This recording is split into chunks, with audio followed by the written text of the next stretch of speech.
Una tarde, hace mucho tiempo, en un bosque de la India, un hombre de 40 y tantos años caminó hasta la orilla de un gran río. Su plan era arrojarse al agua. Se llamaba Siddhartha. Y él dice que ya lo había probado todo, todas las vidas posibles. Había sido brahman, o sea, hijo de sacerdote, criado para los rituales. Había sido un asceta en el bosque, ayunando, durmiendo en el suelo, despreciando el cuerpo. También dice que había escuchado a Buda y se había alejado de él porque sentía que las doctrinas no eran la respuesta a lo que él buscaba. Y al final, bueno, después de todo eso, se fue a lo que él consideraba que era el lado opuesto de toda su búsqueda. Se volvió un mercader, se hizo rico y aprendió del amor de la mano de una cortesana a la que llamaba Kamala.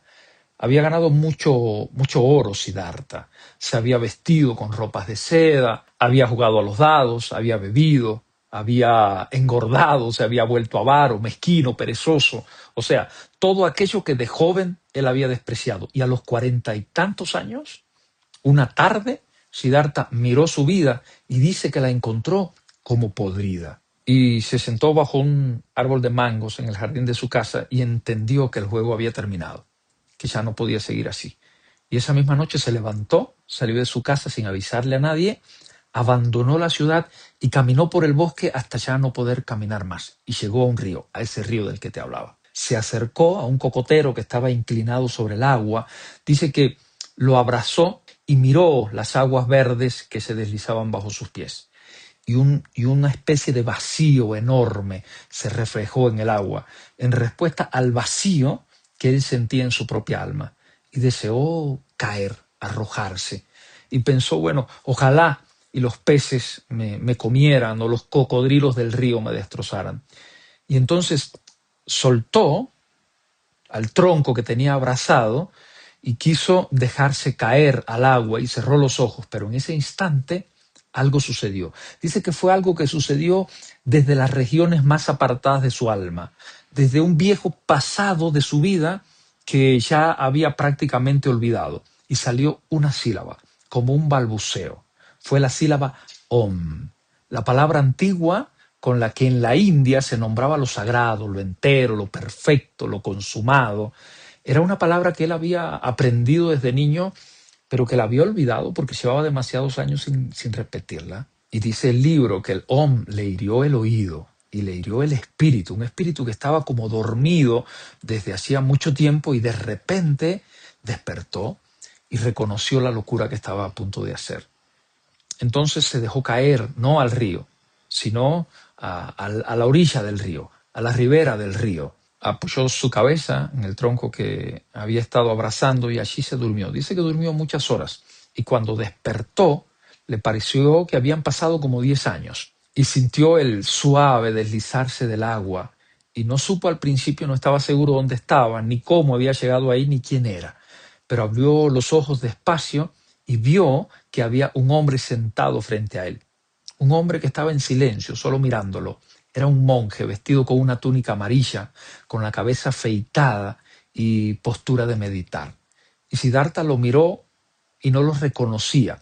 Y después supo que era Govinda, un amigo de su juventud con el que había compartido muchos años de búsqueda espiritual. Y Govinda no lo reconoció a él porque Siddhartha vestía como un rico y su pelo olía a perfume y nadie hubiera pensado que ese era el mismo hombre que Govinda había conocido hacía muchos años cuando compartían esta vida de monjes. Así que Govinda le explicó que pasaba por allí de casualidad con otros monjes peregrinos y que lo había encontrado durmiendo en ese sitio donde abundan las serpientes y se sentó a su lado para protegerlo, para cuidarlo.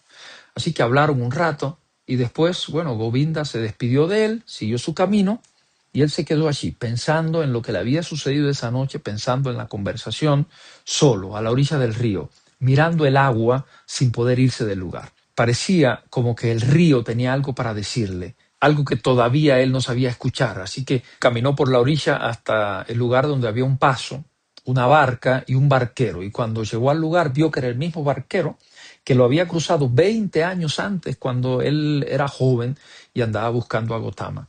Se llamaba Vasudeva.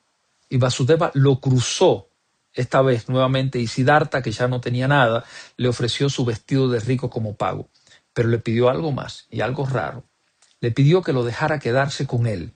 Le pidió que lo dejara ser su aprendiz para saber manejar la barca. Vasudeva lo reconoció entonces y lo invitó a su choza y le dio de comer. Y esa noche Siddhartha le contó toda su vida. Hess describe a Vasudeva de una manera muy especial. Dice que tenía una virtud que pocos hombres tienen. Sabía escuchar. Y escuchaba con calma, con el alma como abierta y sin esperar ninguna palabra con impaciencia, sin elogiar lo que el otro decía, sin censurarlo, sin opinar, solo escuchaba y escuchaba atentamente. Y Siddhartha sintió mientras hablaba lo placentero que era tener un oyente así, poder volcarle el corazón y su propia vida y sus anhelos y sus dolores a alguien que realmente quisiera escucharlo. Y cuando terminó de contar toda su vida y toda su historia, después de un largo silencio, Vasudeva le dijo que el río había hablado y que se le mostraba propicio que él se quedara con él. Así que Siddhartha se quedó y pasaron los años. Y Siddhartha aprendió a manejar la barca, a labrar el remo, a reparar el casco. Y cuando no había trabajo en el río, ayudaba a Vasudeva en el arrozal. Así que recogía leña, recolectaba bananas, trenzaba cestos. Pero dice Hess que el río le enseñó algo más que lo que le enseñaba Vasudeva. Le enseñó el arte de escuchar. Escuchar con un corazón tranquilo, sin pasión, sin prejuicio, sin opinión. Y así vivía Siddhartha al lado de Vasudeva. Hablaban poco entre los dos, pocas palabras, y siempre cuando las expresaban eran muy bien meditadas. Pero un día, después de mucho tiempo ya, Siddhartha le hizo a Vasudeva una pregunta. Le preguntó si Vasudeva también había aprendido aquel secreto del río que dice que no hay tiempo. Vasudeva sonrió y le contestó algo que en esta novela queda como en el centro de toda la idea. Le dijo que sí, que el río es igual en todo su recorrido, que es igual en las fuentes de allá arriba en la montaña y que es igual en la desembocadura del río cuando está por llegar al mar, que es igual en la cascada, que es igual en el vado, que es igual en el rápido, que es igual en el remanso, y que para el río no hay ni pasado ni futuro, que para el río solo hay presente. Y Siddhartha le contestó que cuando él entendió eso, miró su vida y vio que su vida también era un río, y que el Siddhartha de niño, el Siddhartha de joven y el Siddhartha rico y el Siddhartha viejo y todos esos Siddharthas que él había sido a lo largo de sus años no estaban separados por realidades, solo estaban separados por sombras, que nada había sido, que nada sería y que todo era y todo tenía presente. Y acá está esa conversación corta de dos viejos a orillas de un río hablando del presente. Desde el 1900.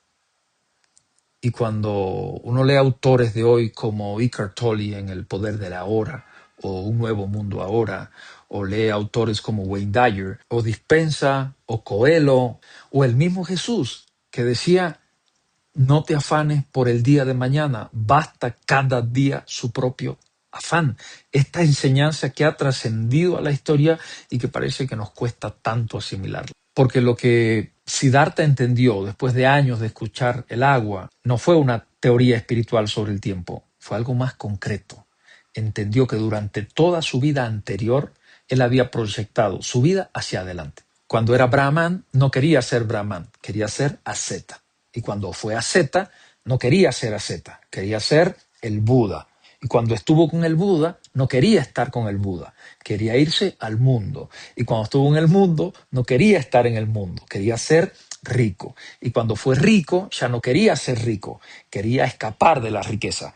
En cada etapa de su vida, Siddhartha había estado mentalmente en la etapa siguiente, en lo próximo, en lo que venía después. Y ninguna etapa la había vivido realmente. Y ahora el río le había enseñado lo opuesto. El río no proyectaba hacia ningún lado. El río no esperaba llegar al mar. El río entero estaba en cada punto donde estaba. En la fuente estaba entero. En la cascada estaba entero. En el vado estaba entero.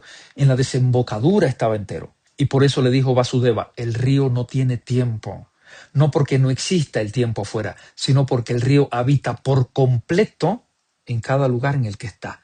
Presencia total en el lugar y en el espacio en el que está. Y esa era la diferencia. Esa era la diferencia entre el río y Siddhartha. Y en realidad esa es la diferencia entre el río y casi todo el mundo. Porque hay una enorme proporción de la vida, de tu vida adulta, que se pierde así. Porque mira que la gente trabaja durante años para jubilarse, estudia durante años para graduarse, está en una relación esperando que el otro cambie, o tienen un hijo esperando a que crezca un poco más para que sea más fácil, o tiene un cuerpo esperando a bajar 10 kilos para empezar a vestirse de cierta manera, o tiene una vida entera esperando que empiece la vida. Y entonces la vida se termina. Y la vida que esperaban nunca empezó. Porque la vida era exactamente esa que estaban esperando que terminara. Esa era la vida. Y esto no es un problema de circunstancias, ni de mala suerte, ni de pereza. Es una manera de habitar en el tiempo en la que casi todos los adultos compartimos sin darnos cuenta. Vivimos siempre con la mente en otra parte, en lo que falta, en lo que viene, en lo que falta para que llegue lo que viene. Y por eso lo que está pasando ahora se nos escurre de las manos como si fuera agua. Y lo más grave es que cuando llega lo que esperábamos, ya entonces estamos esperando lo que le sigue a lo que esperábamos. Y así seguimos viviendo. Y bueno, además de eso, hay algo en este libro, en Siddhartha, que creo que es muy importante traer. Y es Vasudeva. Vasudeva el personaje. Porque Vasudeva era un hombre simple. Había vivido toda su vida al lado de ese río, en una choza, cruzando gente. Le decía a Siddhartha que él no era ningún letrado, que él no sabía hablar, que no sabía pensar bien, que no sabía nada más que escuchar y ser piadoso, y que no había aprendido otra cosa en la vida. Y sin embargo, Vasudeva entendía algo que ni los brahmanes que le habían enseñado a Siddhartha durante toda su infancia, ni los ascetas, ni aquellas todas enseñanzas, ni la riqueza, ni la cortesana le habían enseñado nunca. Vasudeva lo había entendido él solo, escuchando al río durante años. ¿Por qué? Creo que porque Vasudeva había hecho algo muy raro y muy difícil. Había vivido toda su vida en el lugar en el que estaba. Y cuando estaba en el río, bueno, estaba en el río. Y cuando estaba cruzando a un pasajero, estaba cruzando a ese pasajero. Y cuando estaba escuchando a alguien, se quedaba allí para escucharlo, escuchando a esa persona. No estaba en otra parte, no estaba pensando en la respuesta, no estaba pensando en el argumento, no estaba en la posibilidad, estaba allí. Y por eso después de tantos años había aprendido del agua lo que los maestros con doctrina nunca le habían sabido enseñar a Siddhartha. Había aprendido que la vida no estaba en ningún otro lado, que la vida estaba allí, donde él estaba parado en cada momento. Y hubo una segunda conversación entre los dos, más adelante, después de unas lluvias que desbordaron el río. Siddhartha le preguntó a Vasudeva si el río tenía muchas voces, y Vasudeva le respondió que sí, que todas las voces de las criaturas estaban en su voz. La voz del rey, la voz del guerrero, la voz del toro, la voz del ave nocturna, la de la mujer pariendo, la voz del que solloza y miles de voces más. Y entonces Siddhartha le preguntó qué palabra pronunciaba el río si uno escuchaba todas esas voces juntas a la vez. Y Vasudeva sonrió con una sonrisa luminosa, dice el libro, y se inclinó hacia Siddhartha y le susurró al oído una sola palabra. La misma palabra que años atrás le había salvado la vida cuando éste intentaba arrojarse al agua. La palabra fue Om. Lo entero, lo perfecto. Eso era lo que el río pronunciaba todo el tiempo si uno escuchaba bien. La vida entera sucediendo a la vez, sin pasado ni futuro, sin proyección hacia adelante, sin espera, solo presente. Y creo que lo que Hess estaba diciendo en este libro era que el problema no es lo que vos haces, sino desde dónde lo haces. Que se puede ser mercader y vivir en el momento, o asceta y vivir en el momento, que se puede ser barquero y estar perdido, y que se puede ser asceta y estar perdido, o que se puede ser monje y estar perdido, o monje y estar en el presente. Porque la presencia, esa cualidad rara de estar realmente en el lugar en el que estás, no se aprende en los libros, no se logra solo con ejercicios espirituales, se elige una y otra vez, cada día, contra una tendencia que tenemos casi todos a estar mentalmente en otra parte. No es el futuro el que te está esperando, es el presente el que te está invitando a estar. Porque quizás estás esperando a casarte para empezar a ser feliz, pero nunca vas a empezar a ser feliz. Cuando se case, va a estar esperando a tener un hijo. Y cuando tenga el hijo, va a estar esperando a que crezca. Y cuando crezca, va a estar esperando a jubilarse. Y la trampa no está en lo que espera, está en esperar. Porque el que aprende a tomar el agua donde está parado, sin caminar 1000 pasos hacia arriba o hacia abajo en el río, sino el agua en el que estás, porque es la misma agua en cualquier punto del camino. Porque la vida no está en otro lado, es la que tienes en este punto del camino. Así que vivila, pensalo.